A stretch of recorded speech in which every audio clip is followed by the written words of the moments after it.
अब थोड़ा सा हम इसको और आगे बढ़ाते हैं, सिर्फ ये पैरासाइट्स ही नहीं है, और भी बहुत सारी चीजें हैं जो डायरिया को कॉज कर सकती हैं। लाइक आप देखिए आपकी डाइटरी हैबिट्स, अब देखिए आपका बच्चा जो है उसकी डाइटरी हैबिट्स क्या है, क्या वो डब्बों वाले जूस तो नहीं ज्यादा पी रहा है, चॉकलेट्स तो नहीं ज्यादा खा रहा है, बाहर से ज्यादा गंदे खाने या गंदे मील्स तो नहीं ले रहा है, उसे होटलिंग का ज्यादा शौक तो नहीं है, फास्ट फूड ज्यादा यूज तो नहीं कर रहा, ड्रिंक्स बोतलें जो कार्बोनेटेड हैं वो ज्यादा इस्तेमाल तो नहीं कर रहा। अगर ये सब चीजें कर रहे हैं तो diarrhoea can also be due to the dietary reasons.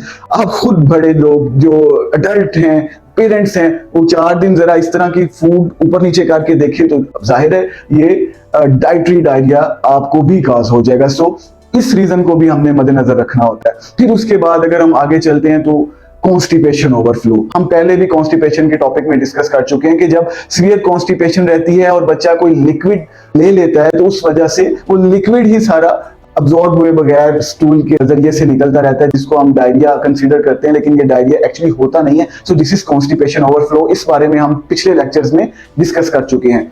Third is the antibiotic induced diarrhoea, बहुत ही ज्यादा कॉमन है।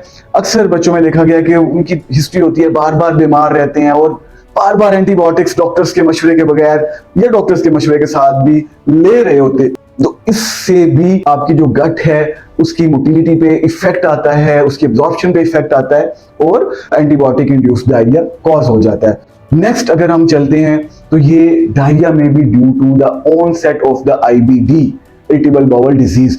एक्चुअली बच्चों में भी आईबीडी के सिम्टम्स देखे गए हैं और आईबीडी बहुत ज्यादा बच्चों में भी ऑब्जर्व की जाती है, लेस कॉमन है लेकिन चांसेस बहुत ज्यादा है। उससे नेक्स्ट चलते हैं तो लैक्सेटिव अब्यूज। अगर आप कब्ज के लिए कोई मेडिसिन ले रहे हैं और बहुत ही ज्यादा ले ली हैं, डॉक्टर के मशवरे के बगैर आप लेते जा रहे हैं, तो उसकी वजह से भी ऑब्वियसली डायरिया काज होता है। एंड फाइनल इज द एनसेड, मतलब दर्द की दवाइयां। रूमेटॉइड आर्थराइटिस के बच्चे कई हमने देखे हैं जो कि एनसेड्स ले रहे होते हैं। इसके अलावा वैसे भी अगर बच्चों को बुखार हो गया थोड़ा बहुत गर्मी की वजह से या किसी भी रीजन की वजह से, वालिदैन उनको आइबोब्रूफिन या ब्रूफिन का सिरप अक्सर पिला देते हैं कि चलें बच्चा जरा सुकून से रात को सोएगा।